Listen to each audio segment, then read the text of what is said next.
Previously on Road to Loretta's. On the mud bike, I'm definitely hoping to get titles. It's nothing easy. You know, all the fast riders are there.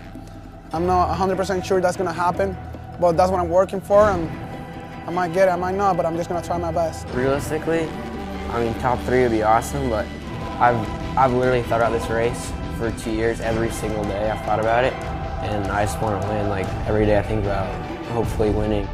A realistic goal for me would be a top 15, not really looking for a title, but just to stay consistent throughout the week. Everybody who's done anything in Supercross, myself, Ricky Carmichael, Jerry McGrath, all these guys came up through Loretta's. It's the biggest, the best, most pristine amateur national in the world. If you want to get on the radar of amateur motocross, this is the place to be. This is the proving grounds, because if you win here, you beat everyone. And I think that's what makes this the crucible of amateur motocross. It does not get any more competitive than Loretta Lynn's. As First Light crests in Hurricane Mills, the real work for our 7 athletes begins. A single practice day is the only chance to learn the track before stepping into the ring. Getting to Loretta's this year was one of the most difficult things I've ever had to do as far as racing. Pretty much after the regional qualifiers, I wasn't really feeling it, and I was kind of let down and discouraged. Met by opposition at every turn, Brian gathered the strength to push on. I hope to get out there and find good lines and stuff and try to not get too muddy because it's starting to rain now. The heavy rain was another lesson in rolling with the punches. Really what he's learned are those life skills. There's trials and tribulations, there's struggles, you know, there's adversity, you got to overcome a lot of obstacles. And that's what he's learning to do. As riders fine-tune their plan for the week, they maximize their time on the track to gain a competitive edge. Right now I just want to look at lines, you know, I'm not going for that fast lap time. I'm going for like smooth laps. I want to stay up, not get too dirty, and just figure out the track, you know, just figure out good lines so like I could race really fast and just feel really good and comfortable and get the track figured out. Managing consistency and intensity will help Van attract the attention of a pro team in his final days of amateur racing. We just go into it again, trying to be as solid as possible, same plan as last year, solid as possible, and be right there every single moto, and hopefully that'll get him a job and somebody else can take him to the next level. For an athlete at the highest level, the investment of time and effort may never equal the desired outcome. But for a select few, Loretta Lynn's can open doors that even fewer will ever get to open. In the coming days, our athletes find out if they have the key to push their career to the next level. I really want to have a strong finish in this moto so I can stay in the hunt for the championship. To win it would be great, but top 3 would be awesome. I'm just going to go out there. Really all I care about is do my best, and that's all I'm going to do. Met with cautious optimism, the opening day of Loretta Lynn's has finally arrived. All right, here we go, 250B stock. This is a stacked class. Shane McElrath on the Honda number 27, grabbing your whole shot. He's gonna have some fast company in this one. Oh, he came out of the gate. I was a little worried. He kind of got shut off, but I missed right here, but he came out in second, so that's pretty good.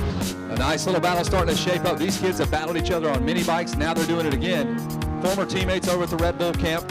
Now they have since parted ways, one on the Yamaha, one on the KTM. Going inside, outside, gonna try to work the outside line, and Cooper Webb makes the pass on Alex to get into that number 2 spot. Solid ride on the Red Bull KTM, keeping himself in contention for a championship. A 3rd place in Moto 1 could easily get the job done by the time we tabulate the scores at the end of the week. It was a good moto, it was solid, it kept us in the fight, and we'll see. You know, I think another huge thing is it's out of the way now. It's over, and kind of cobwebs out, nerves out, hopefully, and just be full of confidence next time. The combination of confidence and faith keeps riders pushing forward, even in the face of uncertainty.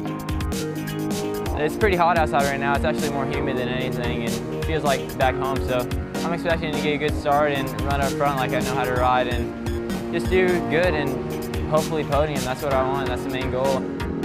Van is confident that his time spent at home in Texas has prepared him for a win at Loretta Lynn's. The goal for the week is to get a medal every single moto. If we can do that, it shows consistency, and you can walk away with a championship. Pretty good gate pick. I mean, I usually pull like in the 40s, so I'm not too disappointed with the 15. All right, dude, stay on them. Get a good start. Freaking stay with them. The drop of the gate unleashes 42 of the best riders in the world into the first corner. These crucial seconds can make the difference between winning and losing. I got off to a great start. I was in third, and Joey went by me first lap or second lap. And right when he went by me, I fell over. As his competitor Zach Bell pulled away with the lead, mounting pressure forced a costly mistake. So far, so good by number 14. Big lead here early in 258.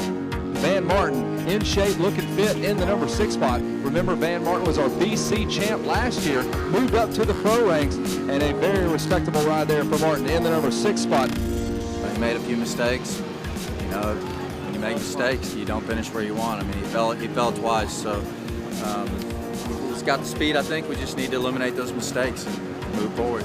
With his moto quickly approaching, the Fries work to get Alex's head in the game, praying for success and protection in the coming motos. The first race is very important. You want to set a good tempo, you want to get a good start, and that'll bring the confidence in. With past championships looming in the back of his mind, Alex expects nothing short of a win this week. I wonder sometimes if he has higher expectations for himself than anybody else.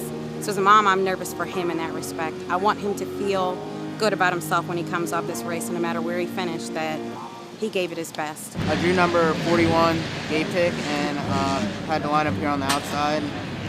All I know is that I better be on the gas all the way around the corner. Champions quickly learn to expect the unexpected. A bad gate pick forced Alex far to the outside, giving new meaning to luck of the draw.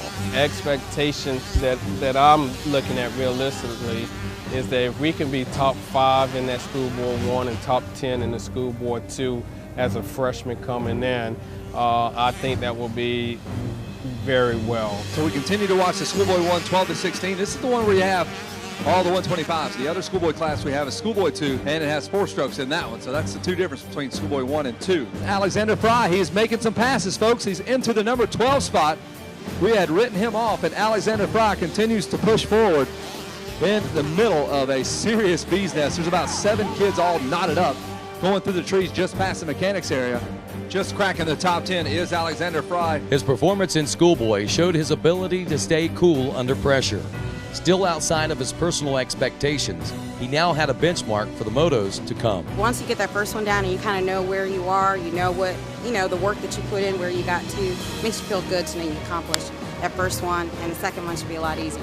Meanwhile, Brian Burns hopes that his sacrifices will pay off in the motos ahead. It's cool being able to really gear up again in my trailer out here at the ranch, because, I mean, a month ago I wasn't even sure I was going to race it. Mentally preparing for his race ahead, Brian dials in his focus and reaffirms his mission: have fun and go fast. I'm not really focused on the other racers. I'm just focused on going as fast as I possibly can, and hopefully getting a good start and just really bearing down on the throttle and trying to outdo everyone else out there. When you're taking a 16 to 24 age group, you've got riders who have already kind of done the dance. You've got some young riders kind of working their way up, and they're kind of meeting all in the middle here in College, BC. I had a good jump off the gate, and I was giving it everything, but I passed a couple kids, and I rode pretty fast, and I rode till I could barely hang on the bike anymore, and I kept riding. So I'm proud of myself that I had the endurance to make it, because that was part of the work. It wasn't too bad, but what can you do? While Dakota Alex deals with a bad gate pick, Anthony Rodriguez finds himself in a perfect position for a hole shot. My gate pick was number 9, so it isn't too bad.